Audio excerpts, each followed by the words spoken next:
I don't know about you guys, but this set makes me a little hungry for a PB&J sandwich.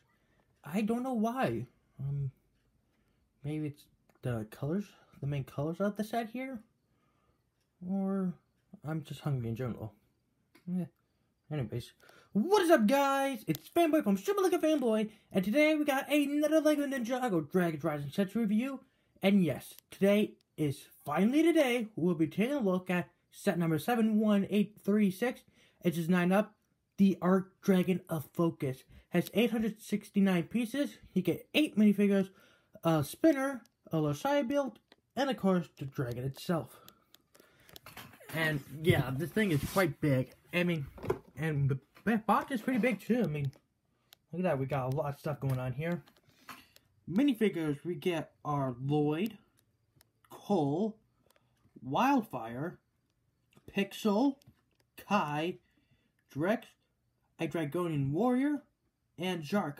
So 2 members of the Forbidden 5. And of course, we got our extras I see of your minifigure right there. Now if we just turn it around. And again, the back of the box is really nicely done with the color of the nice artwork on the back here. And of course there's some gimmicks to this set here. So yeah, let's just move the box out of the way and take a look at this really unique 2-headed dragon.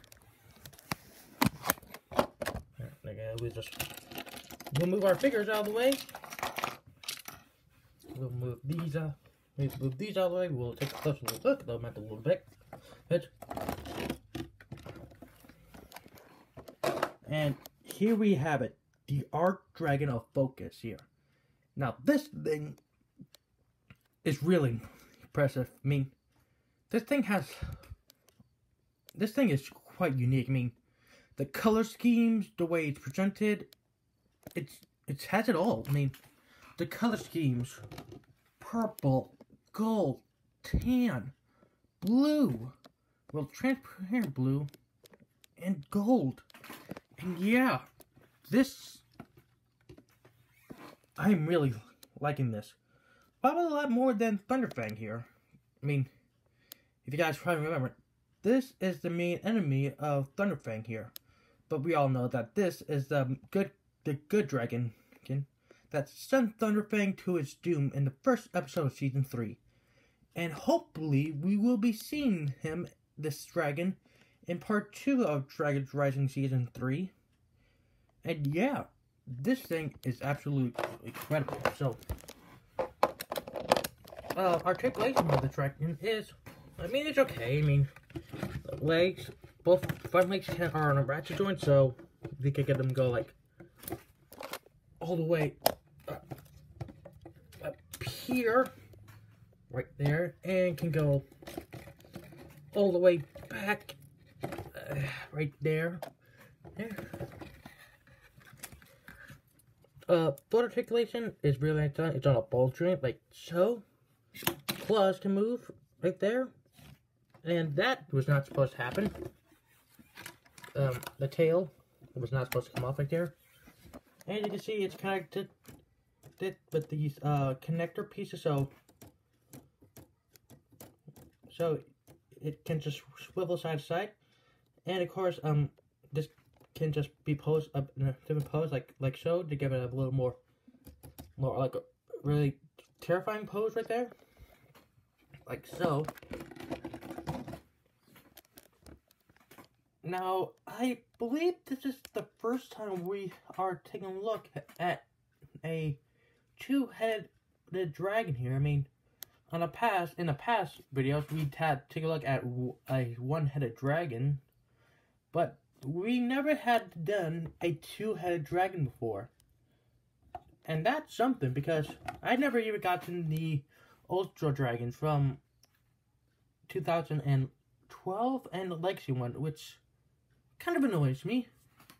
But still, I'm grateful that I was able to get this 2-headed Ultra Dragon here. Now this is really quite impressive. So let's start with the purple side here. You see the horns are pointing upward, like so. And the tail kind of fell off again.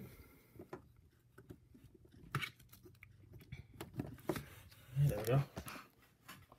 The horns are going upward, and there are like some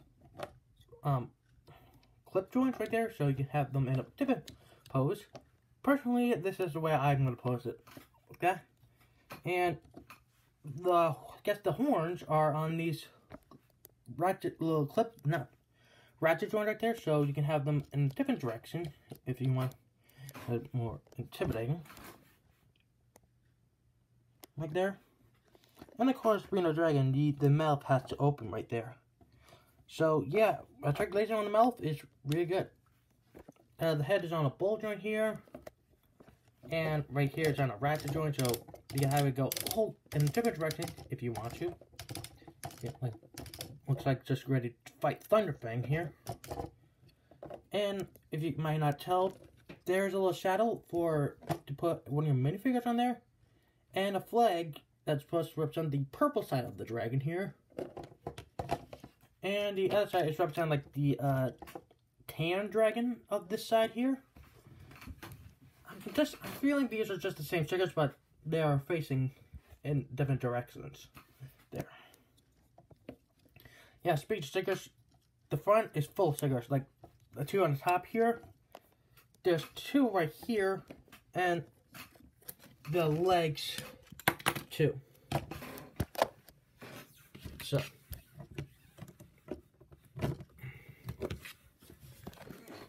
now we'll take a look at the tan side. Hey, you can see it's a bit different from the purple side. The horns are facing downwards instead of upwards. And yeah, this just gives me kind of a bit of the Cole's Earth Dragon Evil vibes, just because the horn is facing down there. And just like the purple side, the head is on a ball joint right here. You can obviously open the mouth right there. And there are ratchet joints on the other side. So, yeah. Yep.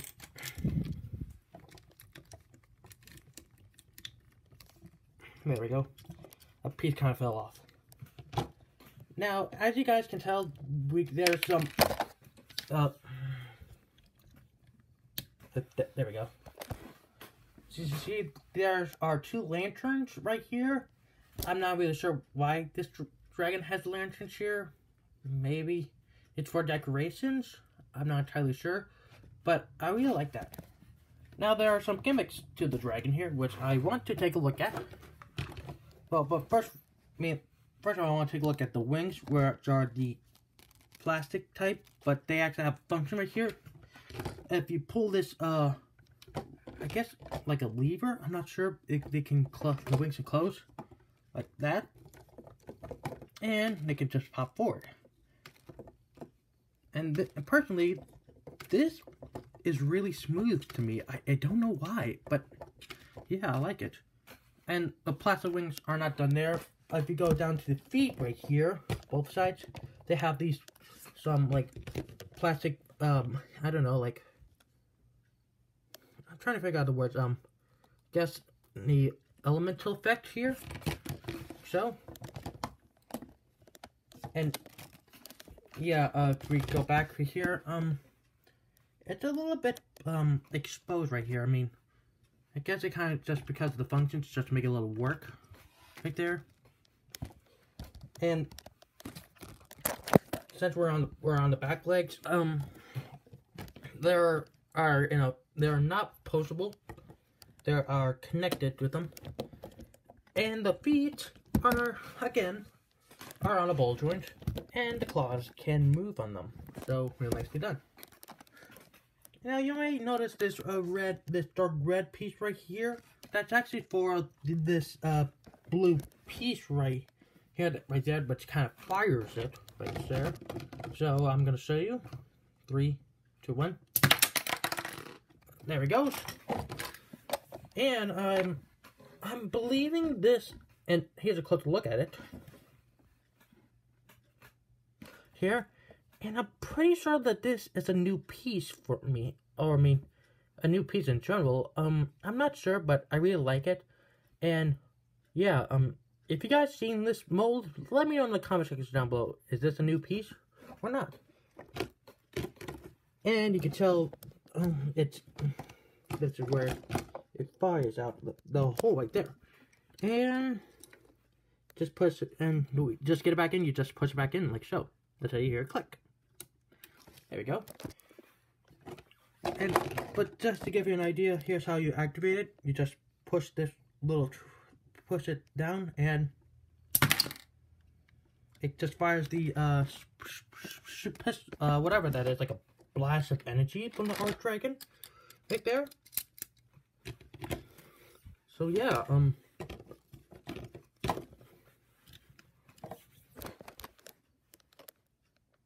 yeah, I am really digging this dragon.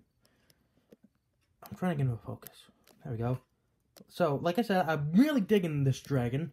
I really hope we get to see it in part 2 of season 3 of Ninjago Dragon. But, I mean, how big is this? I actually have some dragons to compare it to, so might as well grab the first one.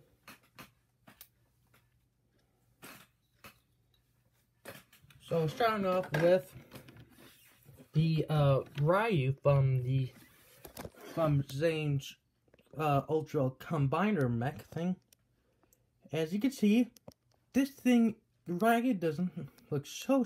I mean, Ryu is small compared to the Arc Dragon here. I mean, like, this is you, and this is guys he tells you not to worry about. Jeez, I'm starting to feel bad for Ryu. I mean, I love the character, but I mean, like, I really want him to stay that little baby dragon, but he has grown up quite a bit. And I can't blame him for wanting to grow. But although, if you want to get a real comparison, we'll move this guy out of the way. And we'll probably grab the main enemy of the Arc Dragon. And that is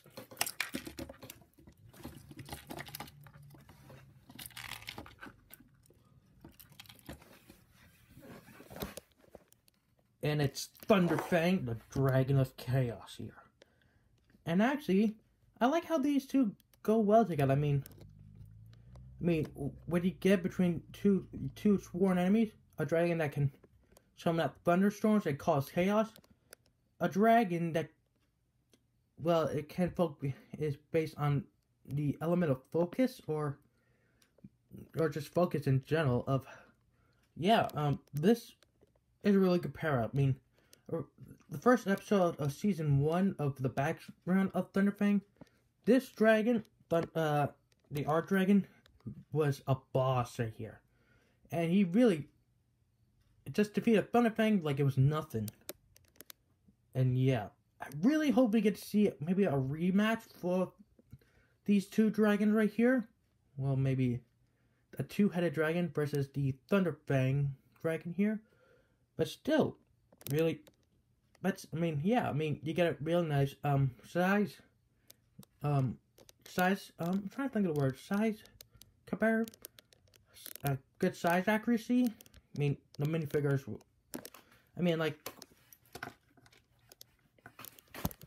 comparing it to a minifigure here, these are really big dragons, but in show, those are super size. Like I said, I guess the characters would look a little small against, like, the really big dragons. Like, I guess they made it, like, a little more smaller just because they really don't want to make it a problem for you guys to get these dragons. So, who would have thought? But, anyways, we'll move Thunderfang out of the way, send him back to the desk where he belongs.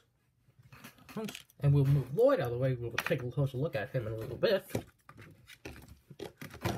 And overall, this is really a really unique looking dragon. I mean, I love the color schemes on this thing. I mean, the fact this thing is a two-headed dragon here. And, yeah, I really love it. I like it a lot. Wow. I never thought I would say these, but this is actually really amazing right here. I guess I'm speechless of how good this thing looks. And yeah, so let's take a look at our side builds, and we'll take a look at our minifigures then. So in the side build, you get 2 items: a little stone, I guess a little stone case step thing to a prismatic blade, and we got a spinner there in the set. So we'll take a look at the spinner first, and as you can tell, it uses the new Spinjitzu piece here, which has the Dragonite symbols, these dragon pieces right here. And yeah, these are pretty much identical to what we got in those $10, except for that Aaron and Laura's battle pack, that $20 spinner set. And on the box it shows Drix doing, I believe this is him doing shatter spin right there, because the 5 are able to do shatter spin right there. So let's see how this thing works. So here we go. 3, 2, 1. You know, I think it would be a lot easier if I didn't have the Lego base plate, huh? I mean, this thing would probably be spinning a lot more better. There, so.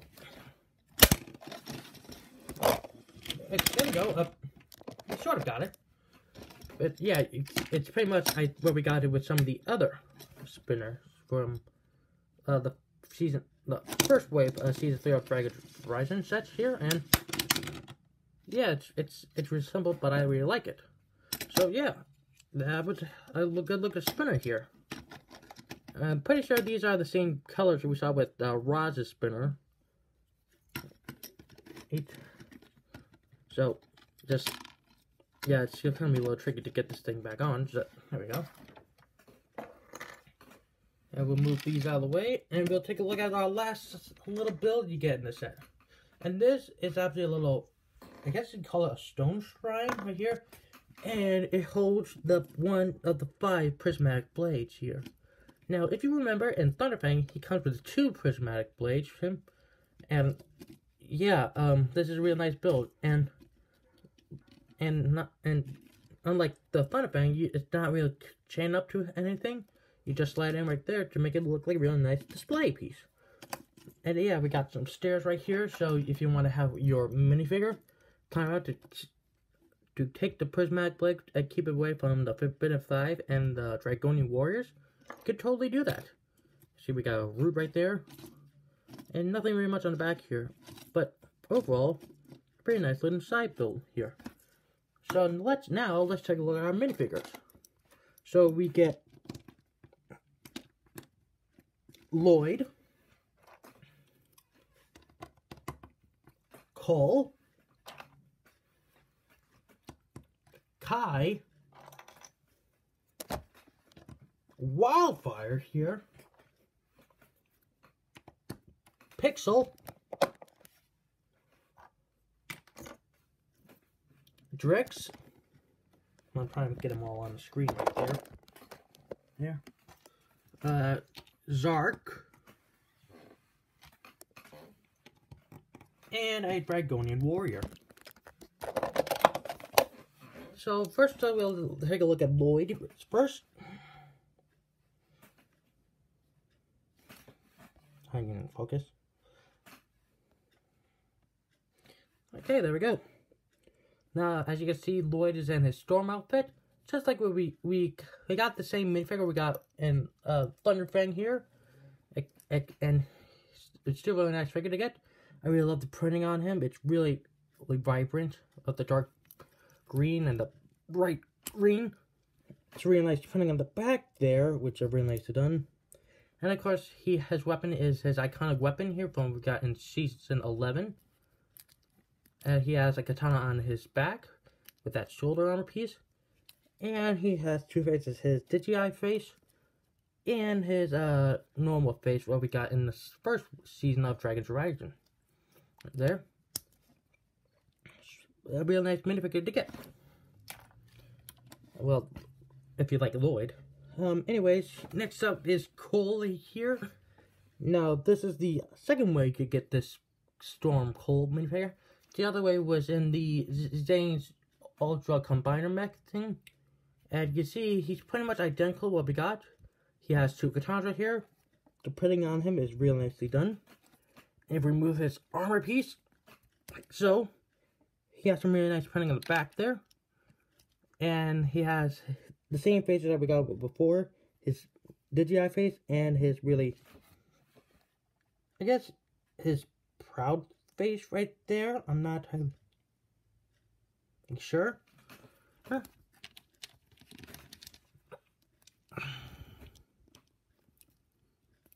But still, another way you could get this version of Storm Cold. Okay, next up is Kai, and he's pretty much identical to what we got in before, but this time he has his shoulder armor piece. This is the only way you can get this version of Kai with the shoulder armor piece, and he has 2 katanas right here. If we take off his armor piece, the same printing on him that we got before, nice printing on the back there, and some nice printing on the front there, and the printing on the legs are really nicely done. And we got in his normal, his Digi face, and his smirky face right there. Oh yeah, a really nice minifigure. And here we have Wildfire, who is on a mission to take out the Legacy Kai. And nothing about her is new. She's pretty much identical to what we got in before. She does not have her armor piece here, which just kind of annoys me, because it would have been nice if we can get in that armor piece. Man, at this point, I might as well get it off eBay. And like before, she does not have a double-sided face here.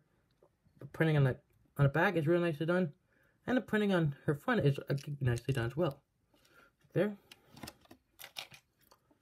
Now, this side you get Pixel, and she's identical. She's the same what we got in with the Sage Ultra Combiner Mech, except this time she has a silver sword right here. And I really do love the printing on her. It's really nicely done. And if we move that armor piece, she had some real nice printing in the back there, which again I really like. And she has her 2 new faces, her really cheeky face, and here's her when she's wearing her mask face right there. So a really nice minifigure. Okay, next up is Drex, who is the Master Swarm right here. Well, one of the members of the Forbidden Five. And he's almost identical to what we got in with the Zane's mech, except this time he has a black armor piece and not a gunmetal armor piece right there. But I think this looks a lot more better than the gunmetal gray armor piece right there. And if we just remove the armor piece right there, there's the Forbidden Five logo right there. And yeah, a creepy guy to have in your collection right there, with those bug eyes on the front there, and bug printing on the back right there. So, whew, spooky. Now here's the Zarg, who is the Master of Misfortune right there. And I believe this was the very first time we got the Zarg, and well, was the only set you could get this set in, but now he comes up for Bronto and Temple Bounty. And if you guys remember, I did the review of Ronchu, and I will try to get my hands on Temple Bounty, so don't miss it. And the printing on him is crazy on him. And just like Drix, he has the Forbidden 5 logo right there. And printing on the has head print, 2 faces, his mad face, and when he's really mad right there. So, and here is the last minifigure, which is a Dragonian Warrior. As you see, he has a double-bladed axe right here. And yeah, he's pretty much the same what we got with some of the other Dragonian Warriors. Same creep face front there, and same fire-breathing face on the back right here. With some nice armor printing on him on the back there, and some printing on the front there. Okay, now let's bring everything back in.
Okay, here's everything back in its place. So, what are my overall thoughts about this two-headed dragon? This set is absolutely phenomenal. I mean, I really enjoyed the build of the set. And this looked really exactly what we got in the very first episode of Season 3 of Dragon Age Rising. Really hope we get to see more of this dragon in Part 2 of Dragon Rising here. The minifigure selections are really good. The side builds are pretty good. But obviously the standout for me is the dragon. I mean, a two-headed dragon, that's the first on a dragon on this channel right here. So, overall, I give it 2 thumbs up. I really wish this was a little cheaper. I mean, $100 is a little expensive, don't you think? I mean, if this were on clearance, maybe if it was clearance for like maybe $80, maybe I would got it. But no, this is a $100 set. But it doesn't really matter. I'm quite satisfied how good this dragon is. So that's it, guys. This was a review on the LEGO Ninjago Dragon Age Rising Arc Dragon of Focus. Thank you guys for watching this video. If you haven't already, please like, share, subscribe, turn the notification bell so you won't miss any more odd videos like these. And feel free to ask me any questions in the comment section down below. Thanks for watching, everybody. Take care, and I will see you next time.